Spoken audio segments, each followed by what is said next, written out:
Hi, I'm Dr. Indoo Ammbulkar, Senior Consultant Medical Oncologist at HCG Cancer Centre, Borivali.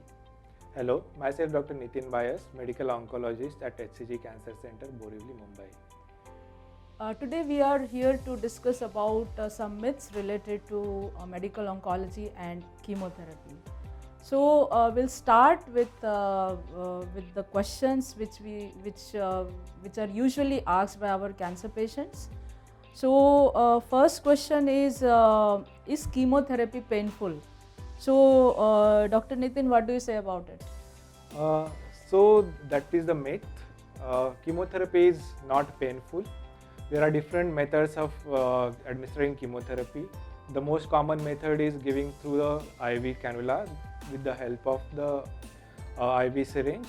So the per se cancer chemotherapy is not painful. It's a myth. The usual after the chemotherapy, what happens is when there is a development of neutropenia, for the prevention of side effects associated with neutropenia, we give certain injections. That injection sometimes may cause pain, but it has nothing to do with the chemotherapy. And the second part is usually patient may get the other symptoms like fatigue, lethargy for initial 5 to 6 days of chemotherapy, which can be controlled with certain medicines, and after the 5 to 6 days that symptoms goes away. So let me search another questions. The another question is every cancer curable? Let Dr. Indoo answer the question. Yeah, so this is a very common question which most of the time our patient asks when they come for consultation.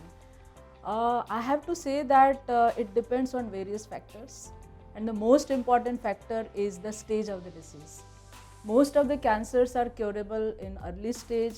So early stage usually consists of stage 1 and 2. In stage 3 also to some extent they are curable, but the success rate of advanced stage 4 is lesser as compared to the early stage.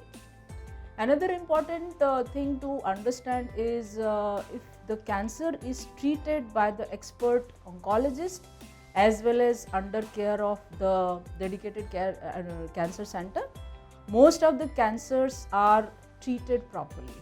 So if the cancer is treated properly under the guidance of experienced oncologist in a dedicated cancer center, it makes a lot of difference.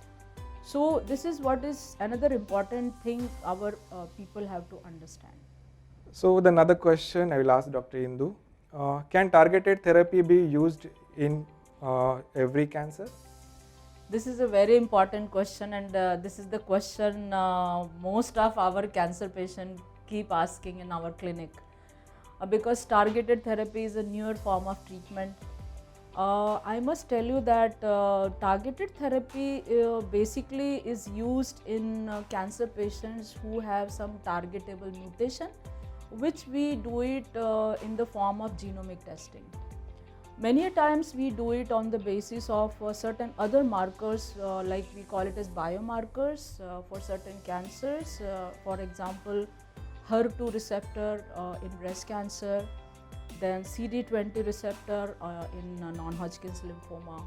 So there are certain receptors on certain cancers which we can target, and we can cure the cancer in certain cancers, as I told you about the breast cancer and the non-Hodgkin's lymphoma.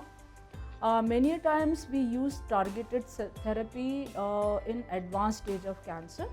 And because of this targeted therapy, which has kind of created a revolution in the cancer treatment, we have seen cancers, patients with advanced stages, they are surviving for many years, and they are living a very good quality of life. So yes, targeted therapy is definitely very useful in certain cancers, but it has to be, the decision has to be taken by the experienced medical oncologist, because your medical oncologist will tell you in which cancer it is advisable and what important test needs to be done before starting the targeted therapy. Yes. Another important question which our patients ask frequently, Dr. Nitin, I want to discuss. Is hair loss common with every chemotherapy? No, hair loss is not common with every chemotherapy. It is common with certain chemotherapies only, and it is most of the time reversible. So the patient should not get panic that hair loss is there and it won't come back. So it's not like that. It's not common with all the cancer treatment. It's common with certain drugs only.